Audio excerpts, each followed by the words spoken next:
Hola, yo soy Gretel y hoy vamos a hablar de la historia de las mujeres en la medicina. Primero vamos a ver una introducción, hablaremos de Trótula, de la mujer en la medicina en el siglo XIX, en el siglo XX, mujeres que vinieron a revolucionar la medicina y después una conclusión. Históricamente existió una división entre clases y género. Estaban aquellos que podían pagar la atención médica y entonces eran atendidos por médicos hombres titulados, y estaban quienes no podían pagar, entonces recurrían a curanderas, que eran mujeres sabias o brujas. La experiencia y conocimientos de los remedios a base de hierbas eran transmitidos generación tras generación. Esto era algo que le molestaba a la Iglesia porque estaban en contra y lo representaban como una amenaza a la religión. La Iglesia en ese entonces era quien otorgaba las licencias médicas. Durante el periodo de caza de brujas, el ser partera era la única profesión que las mujeres tenían permitido practicar. Después se introdujeron los forceps, que son estos que tenemos aquí, los cuales solamente podían ser utilizados por hombres. Con el tiempo, el número de parteras se fue reduciendo debido a que se tenía la idea de que los hombres poseían más habilidades y se puso de moda tener hombres parteros, obstetras, lo cual era asociado a un mayor estatus económico. ¿Quién era Trótula? Bueno, la escuela de Salerno es considerada el primer centro educativo que permite que las mujeres estudien medicina y se titulen. En esta época surgieron mujeres médicas muy importantes, se les llamaba las damas de Salerno. Trótula era de Salerno, Constanza Calenda era alemana, Rebeca Guarna judía, ella escribe un tratado de la orina y fiebres, Abela era de origen musulmán y lo único que se conoce de ella es un libro. La más destacada de todas ellas fue Trótula. Ella se dedica al campo de la ginecología y obstetricia. De Trótula se sabe poco. Vivió en Salerno, Italia. Se dice que probablemente fue esposa de un médico que se llamaba Johannes Platerius. Su ciencia o la medicina que ella practicaba estaba enfocada al sector más desprotegido, es decir, las mujeres.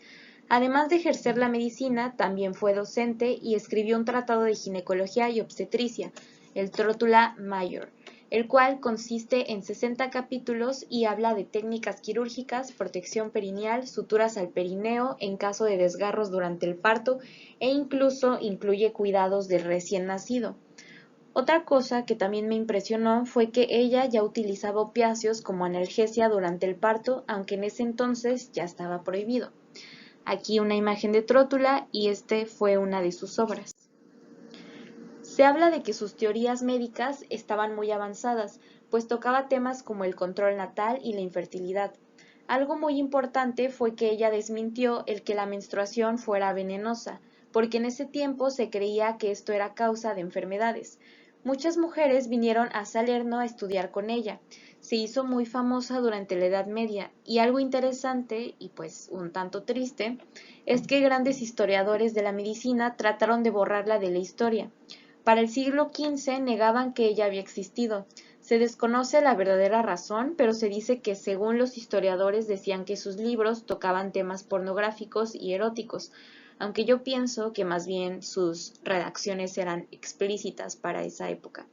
Ella fallece en el año 1097. Puse estas imágenes porque me parece interesante aquí cómo pues vemos en la escena puras mujeres. Aquí vemos al recién nacido y la verdad es que se ve bastante limpio. No sabemos qué tanta la higiene era en ese entonces. Y aquí vemos una mujer desnuda que probablemente estaba lactando. La mujer en la medicina en el siglo XIX. Bueno, a principios del siglo XIX, las mujeres se dedicaban a ser sirvientas, enfermeras o institutrices. Algunas mujeres ocultaban su identidad con el fin de practicar ocupaciones de hombre. Es el caso del Dr. James Barry, originalmente se llama Miranda. Es un médico en Edimburgo en 1812 que alcanza el mayor grado convirtiéndose en inspector general de hospitales de la Armada Británica. No fue hasta su muerte, en 1865, que se descubre que realmente era mujer. Se utilizaban argumentos biológicos para justificar la exclusión de las mujeres en el campo médico. Un ejemplo es el Dr. Clark, quien publica su libro Sex in Education en 1873, en el cual escribe: La educación superior en las mujeres produce cerebros monstruosos y cuerpos insignificantes, digestión anormalmente débil, pensamiento fluido e intestinos estreñidos. La ley de registro médico, que fue introducida en 1858, no excluía mujeres, pero los colegios reales, universidades e instituciones médicas sí lo hicieron al prohibir que las mujeres estudiaran medicina y prohibirles los exámenes para acreditar su práctica. Elizabeth Blackwell fue la primera mujer en ser oficialmente registrada y reconocida por el Consejo Médico General. Ella estudió en Estados Unidos y se le permitió registrarse por una cláusula que decía que estaba permitido que mujeres con estudios en el extranjero pudieran ejercer en el Reino Unido. En Edimburgo, a Sophia Jex-Blake se le permitió estudiar medicina, pero enfrentó acoso por parte de los estudiantes. Además, a pesar de haber presentado los mismos exámenes al terminar, no se le otorgó el título médico, sino un certificado. Ella abandona Edimburgo y continúa estudiando en Bern, donde finalmente consigue graduarse, y en Dublín es registrada ante el Consejo. A raíz del movimiento feminista, en 1875 entró en vigor una ley que permitía que las mujeres obtuvieran licencias médicas por las universidades británicas. Sin embargo, esto no detuvo que al final las universidades decidieran si admitían mujeres o no. En 1874, un grupo de mujeres pioneras, entre ellas Elizabeth Garrett Anderson y Sophia Blake, establecen la primera escuela de medicina en la Gran Bretaña donde se permitía a la mujer estudiar y graduarse como médico. Se llamó London School of Medicine for Women, hoy en día el Royal Free Hospital School of Medicine. ¿Qué pasó en el siglo XX? La creación de escuelas de medicina para mujeres trajo consigo un incremento en mujeres médicos en el siglo XX. En 1881 solo había 25 mujeres médicos en Inglaterra y ya para 1911 habían 495. A consecuencia de la Primera Guerra Mundial se incrementó el número de estudiantes mujeres de medicina, porque los hombres eran enlistados para la guerra. Aún habían restricciones por varias universidades. En 1915, algunos hospitales en Londres comenzaron a entrenar mujeres, como el King's College Hospital y el University College Hospital. Durante la Segunda Guerra Mundial, solamente los hombres recibían salario, por lo que las mujeres seguían dependiendo económicamente de ellos. ¿Por qué no podía ser médico una mujer? Se hablaba de 3 razones: la razón biológica y psicológica. Se decía que la mujer es más emotiva y tiene menos fuerza física. La razón legal: la mujer no era totalmente autónoma, dependía del padre o del esposo, es decir, de un hombre. Y la razón sociocultural: las mujeres tenían que dedicarse a la maternidad y a la familia, lo cual no era compatible con la vida de un médico. Se dice que las primeras mujeres médicos en la Grecia moderna fueron María y Angelique.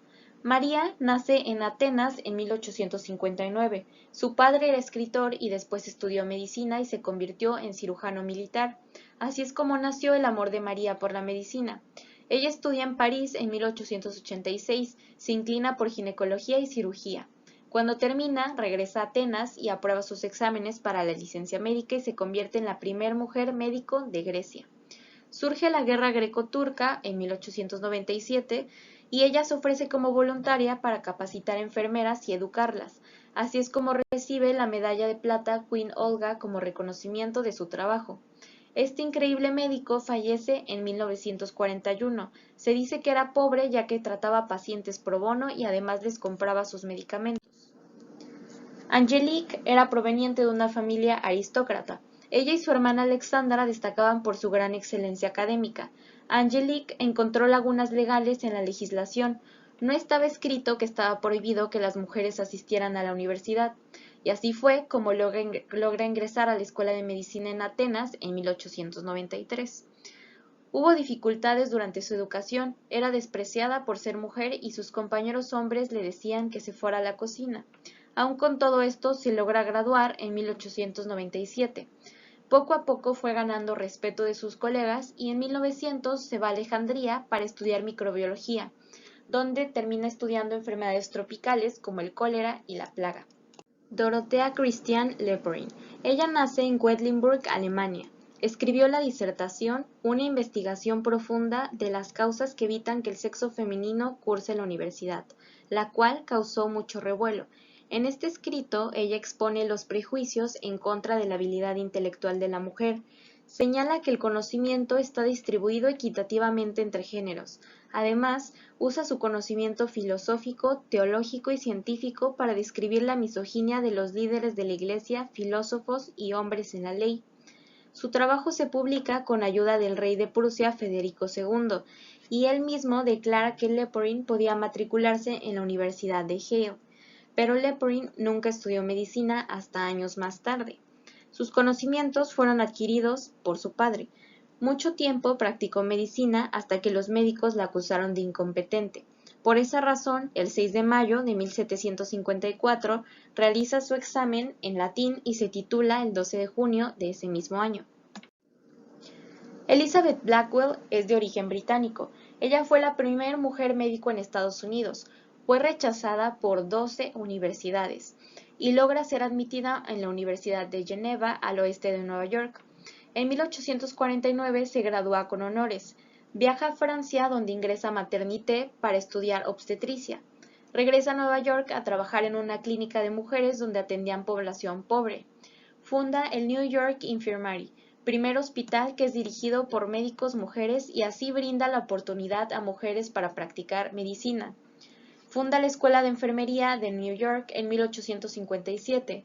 En 1867 funda una escuela de medicina y para 1899 ya se habían graduado 364 mujeres.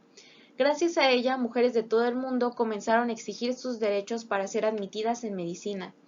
En Inglaterra, las mujeres que luchaban por estudiar medicina eran repudiadas por la prensa, a lo cual Blackwell le sugirió fundar su propia universidad.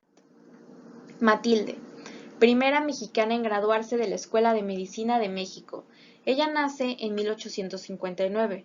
Primero estudió para ser partera en la Escuela Nacional de Medicina, pero por dificultades económicas la abandonó un tiempo y hasta 1877 se titula como partera. Comenzó a hacer prácticas como auxiliar de cirugía para conocer más la anatomía. Se inscribe en Puebla en la Escuela de Medicina, pero las personas le decían impúdica y peligrosa mujer que pretende convertirse en médica, y esto la orilló a renunciar. Como partera llegó a tener mucho trabajo, pero las acusaciones seguían, la acusaban de liberal, masona y protestante. A los 23 años viaja a México y es aceptada en la Escuela Nacional de Medicina. Las críticas continuaban, decían, perversa la mujer que quiere estudiar medicina para ver cadáveres de hombres desnudos. Pero esta vez recibió apoyo de sus compañeros, que se llamaban los Montoyos. Lograron expulsarla porque no había acreditado algunas materias de bachillerato y al tratar de revalidarlas se le denegó porque el reglamento decía alumnos y no alumnas. Como la mujer decidida que siempre fue, ella escribe una carta al presidente de la República, que en ese entonces era el general Porfirio Díaz, quien da instrucciones a Joaquín Baranda, el ministro de Instrucción Pública, para que sugiriera al director de San Ildefonso dar facilidades a Montoya. Termina sus estudios, pero se le niega el examen profesional y vuelve a recurrir al presidente, quien el 24 de agosto de 1887 emite un decreto para que se les permita graduarse a las mujeres. Para su examen profesional se le asigna el sinodal más exigente, pero ella contesta correctamente todas las preguntas y presenta su tesis. Realiza su examen práctico en el Hospital de San Andrés, que aprueba por unanimidad. En 1887 se podía leer en los diarios: la señorita Montoya es la primera damita mexicana que ha concluido una carrera científica. Había montoyistas y antimontoyistas, quienes se dedicaron a descalificarla y llamarla inmoral. En 1995 funda la Asociación de Médicas Mexicanas. Ella muere el 26 de enero en 1938 a los 79 años. En el Jardín José Martí hay un monumento en su honor. Marie Curie, de origen polaco, una matemática y científica que en colaboración con su esposo Pierre Curie descubren dos elementos de la tabla periódica, polonio y radio. En lo personal siempre me ha fascinado su vida y trayectoria. Ella fue la primera mujer profesora en la Sorbonne, Universidad de París, también la primera mujer en obtener un premio Nobel y la primera en obtener un segundo. Gracias a ella se descubre la radioactividad. Dicho descubrimiento a la fecha nos es útil en la medicina para el tratamiento del cáncer. En ese tiempo, en Francia, a la radioterapia se le conocía como curiterapia. Cuando estalló la Primera Guerra Mundial, María y su hija, Irene, fueron quienes llevaron unas camionetas denominadas Petit Curies que contenían sistemas de rayos X portátiles. Ellas recorrieron los frentes y realizaron más de 1 millón de radiografías de los soldados con heridas de bala.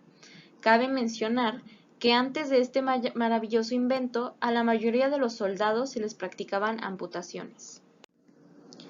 Gerty Cori.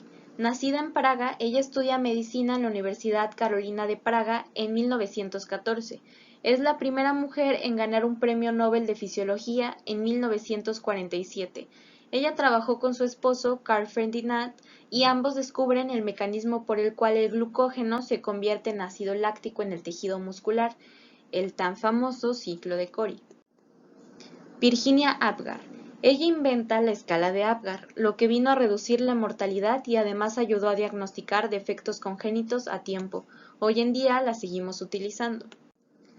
Gertrude Bell Lyon, ganadora del Premio Nobel de Fisiología y Medicina en 1988 por sus investigaciones de diversos fármacos. Desarrolló 45 patentes de fármacos como la de aminopurina, pirimetamina, trimetoprima, azatioprina, alopurinol y muchos más.